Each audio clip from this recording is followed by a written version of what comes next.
నిర్మాణ సమయంలో అనవసరమైన అదనపు ఖర్చులు కాకుండా బెనిఫిషియరీలు తీసుకోవాల్సిన జాగ్రత్తలు ఏమైనా ఉన్నాయా సార్?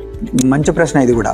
మెయిన్గా బెనిఫిషరీలు అందరూ కూడా ఇందిరమ్మ లబ్ధిదారులు చేయవలసింది ఏంటంటే ఫస్ట్ ఇంజనీర్లు చేసే ఏదైతే ఉందో అది పాటించాలి. మేస్త్రీలు ఇంజనీరింగ్ చెప్పింది వాళ్ళు మాత్రమే పాటించి కట్టాలి. అది ఉదాహరణ ఏంటిదంటే వాళ్ళకు స్లాబ్ ఏరియా ప్రకారంగా వాళ్ళు డబ్బులు తీసుకుంటారు.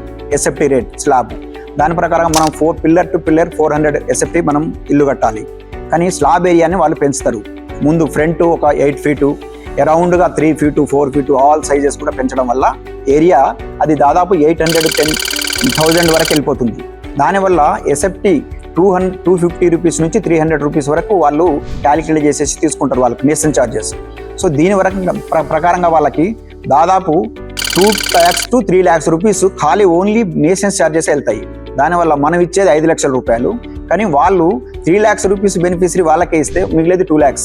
ఆ రకంగా కూడా వాళ్ళు బెనిఫిషరీస్ అప్పుల పాలయ్యే అవకాశాలు ఉంటాయి. కాబట్టి లబ్ధిదారులు అందరూ గ్రహించవలసింది ఏంటంటే ఓన్లీ మా ఇంజనీర్లు చెప్పే వాటినే పాటించాలి.